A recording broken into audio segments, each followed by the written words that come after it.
I think we're kind of stuck in this 7% range and maybe even approach the 8% range.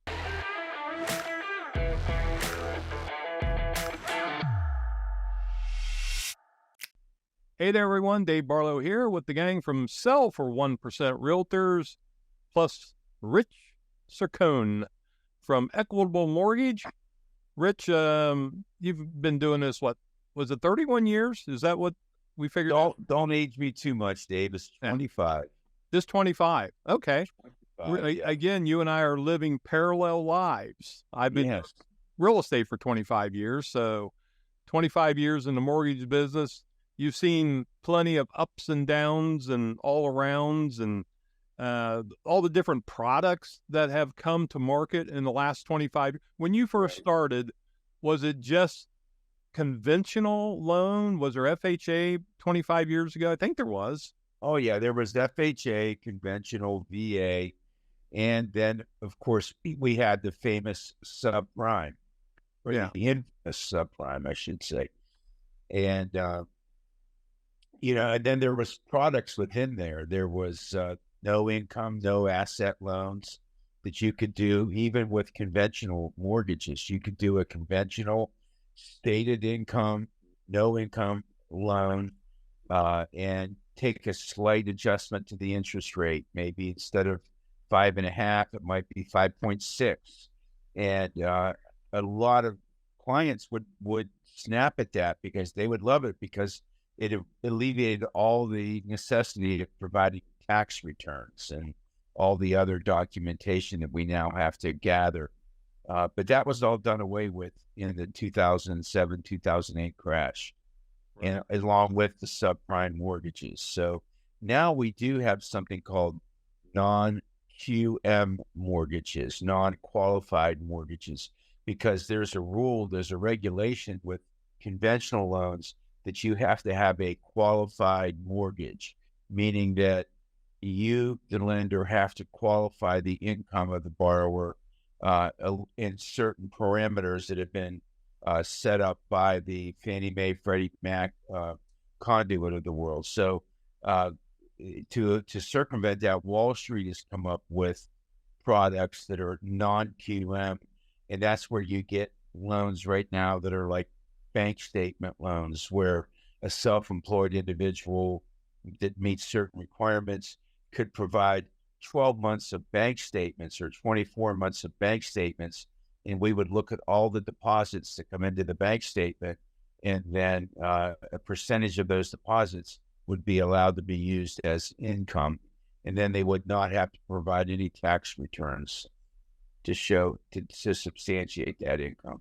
So that's kind of a subprime type of a product that's available. There's also something called DSCR loans, which are debt service coverage ratio loans. And they basically are for investment properties. And the criteria there is they look at, what is the debt and what is the expected rental, the gross rent and the net rent on that property. And as long as the math works where it would be profitable, then they would allow that loan to close without any income, just the debt service coverage that we would get from the rental. So those are two products that do exist. Now, you got to have good credit. You got to have time as a self-employed individual on those loans. And additionally, you have to be able to accept that you're going to get a much higher interest rate. It used to be an 1/8 or 1/4% higher. It's going to be a point or 1.5 or 2 higher. So instead of 7s, we're looking at 9s or even 10. So it just depends on the given circumstance. But if it allows you to buy a property, then maybe it's worth it to you, depending on what your intention is with that property. Yeah. Okay. Well, that's cool. What's the highest interest rate that you can remember ever writing a mortgage for? I think we're almost there. I don't remember anything over the 7s. I don't remember an 8. that when I started, we were just breaking through 7 into 6.875. People were falling over themselves to refinance at 6.875. Right. That was the greatest thing that ever happened. That was coming off the heels of, remember that rates were 14, 15%. Then they were 11, 10, all the way 7. Now they're 6.875, and then they went to 5s, 4s, and we know that history. But Right. I don't remember an 8, Dave.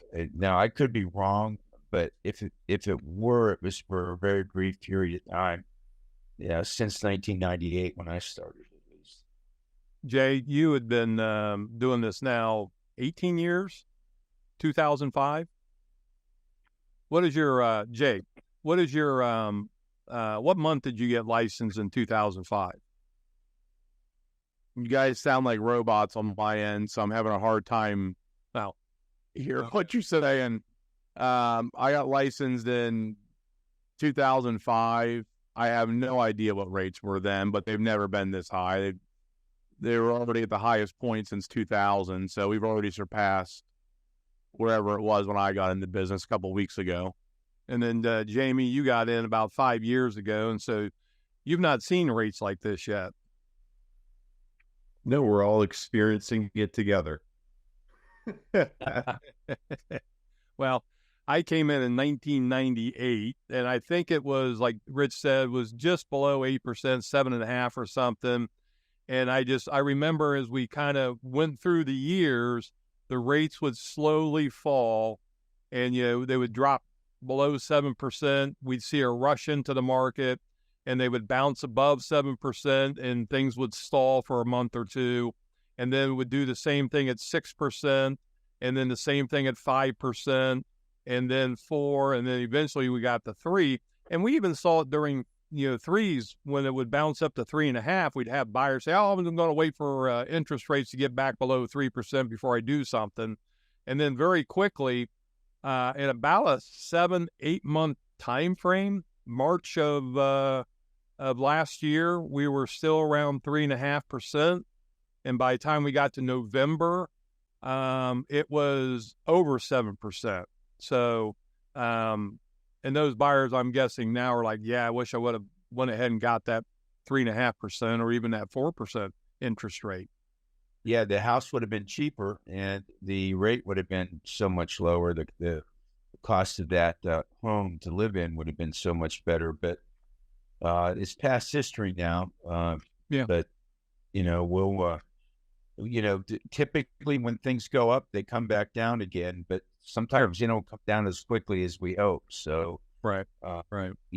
What we're hearing from the Fed right now, the Fed minutes were released yesterday, the minutes of their last meeting, and people were hoping to see some hawk or some dovish comments in those minutes that would lead them to believe that the Fed was getting ready to start tapering or lowering, or at least leaving it alone for the time being. But they saw a lot of language in those minutes that talked about their concern about inflation. And so they're going to continue to fight inflation. I saw on CNBC this morning some people that are smarter than me. They think the Fed is done raising rates.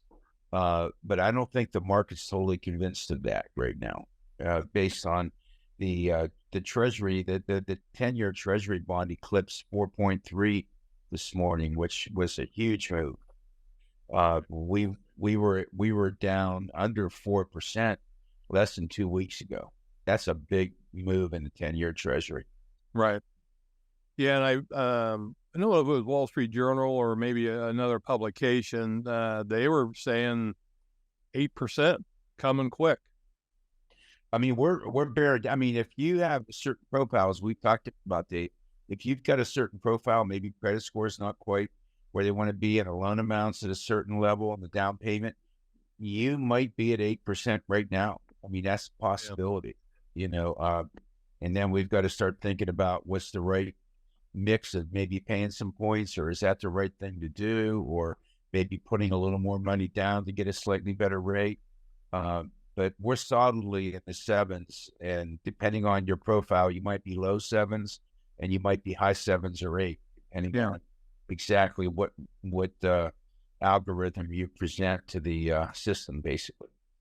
I had a lender. I know if Jay or Jaime, if you guys got this email earlier in the week that they had rates like at 5.25 and then something else, and I was like, wow, that's great. Must have been something really nice happening in the market.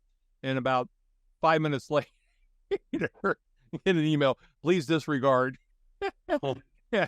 Was that possibly a bank that has an improper fraction in their name?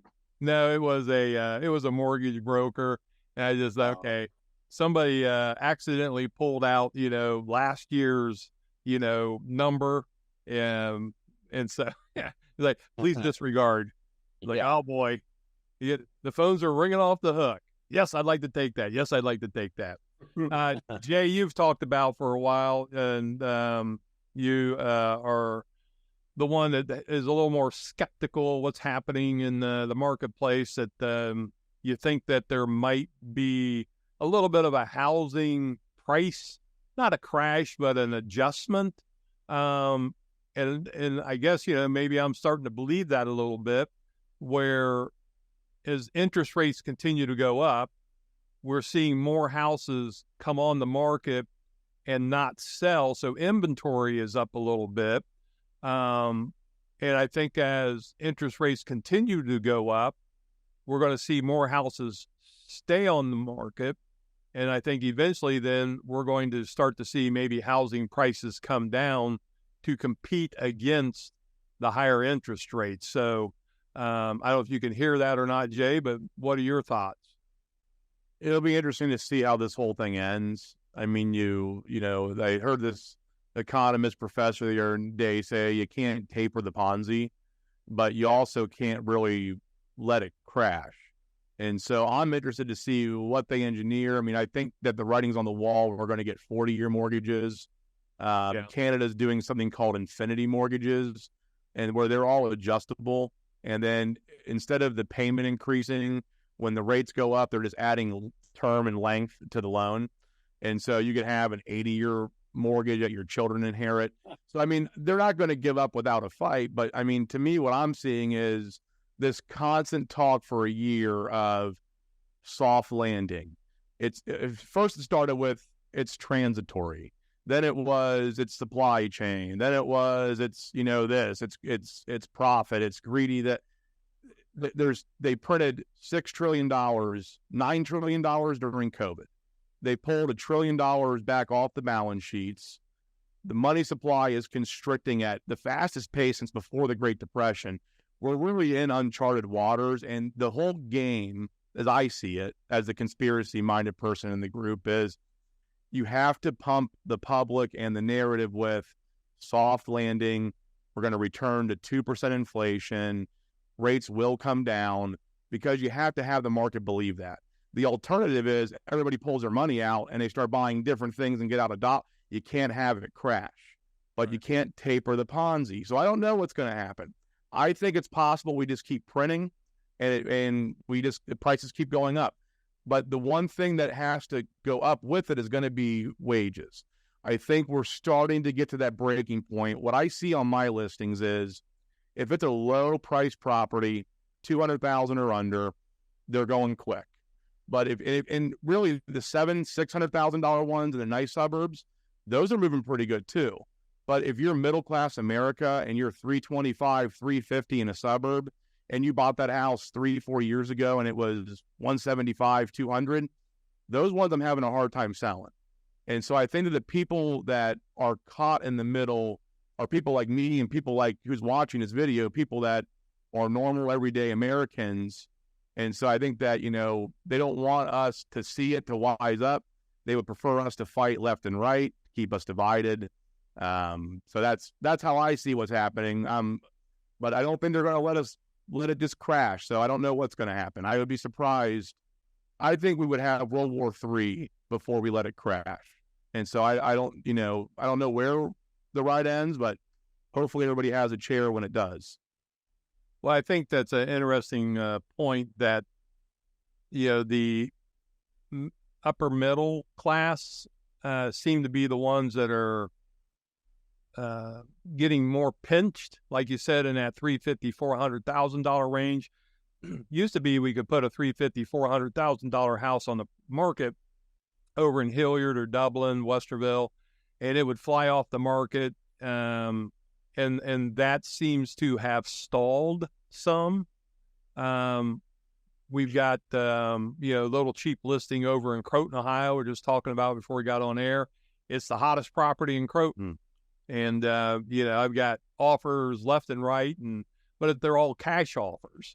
And so, it's interesting, people still have cash, but that 350, 400 seems to be kind of an area that was a real sweet zone, is the ones that are kind of slow right now. So we'll see what happens. How's mortgage business looking at price range, Rich? Well, I mean, I think as I've said before, the federal government, the regulators are, from what I understand from the back office people at some of these big investors like PennyMac and U.S. Bank and, the big servicers of mortgages, there's a lot of pressure to keep rates lower on the lower loans. And so if somebody does buy like a 250 house and put a little bit of a down payment, 50,000 or so, gets their loan under 200, that rate is much more attractive. Jaime, we closed a client last week that I think got like a 6.25% rate when everybody else was getting 6.875 or so, because she had a 170,000 mortgage as opposed to a 370. Those mortgages are not being incentivized by the federal government like the lower loan amount mortgages are. They're trying to.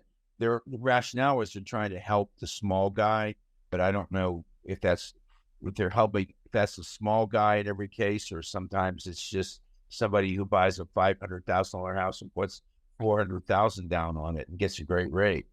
I don't know if that's a small guy. I mean, that's somebody who's got cash in the bank.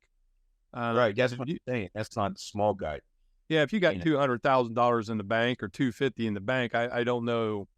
I guess you could still. I mean, I've met a lot of people in my life through my sales career, and one of the things that I have learned very quickly: never judge a book by its cover, because the guy that's walking around in the white T-shirt and holey jeans and work boots probably got more money in the bank than you and I. Yeah, because they've been that way their whole life. Yeah. Yeah, what I meant by that was that the lower loans they're getting a better rate. The idea is that they think that they're the first-time home buyers, but a lot of times they are the person you're describing who is putting a lot of money down on a house and taking a small mortgage. Right. Yeah, even a year and a half ago when we were in the heat of the hot market, 3% interest rates, that $350,000 or $300,000 house at that time in Hilliard, it was amazing the number, offers you would get, 50, 60, 70,000 over the asking price. And those people all had 50, 60, $70,000 at least in their bank account for that appraisal deficit. That was very important back then as well. So, all right. Well, big week, upcoming news, Rich, that we need to be aware of for this next week that might impact interest rates.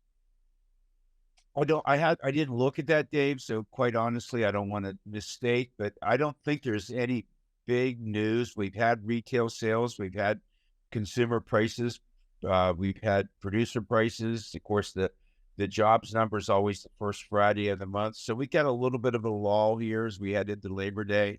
Okay. And, let's hope that they will see some softening, maybe some numbers that the Fed likes, that they would telegraph some sort of news that they're easing off on their rate increases. That would help rates if we could see that telegraphed. Yeah. So I think, the key here is don't wait. If you're going to, sell, or if you're going to buy, we're not seeing anything drastically going to happen in the next 3-6 months. I think we're kind of stuck in this 7% range and maybe even approach the 8% range. So if you think, by waiting 6 months or 3 months, if rates are going to drop to 5%, I don't think that's going to happen. If you find the house that you love, buy it. Or if your situation is you need to sell and you want to keep more money in your pocket, then we're obviously the choice at Sell-For-1%. We, on average, save our sellers about $11,000 to $12,000 in real estate commissions. And, that's real money that you can use with Rich to put more money down on your next home and get yourself a better rate. So there you go. All right. If you got any questions, give us a call here at Sell-For1%. Contact information is right here, or call Rich Cercone at Equitable Mortgage. He'd be more than happy to help you. And as the guys always say, subscribe and hit that bell so that as we put out this new information, you'll get notification of the latest and greatest in the world of real estate here in Columbus, Ohio. Thanks, guys. Thank you, guys.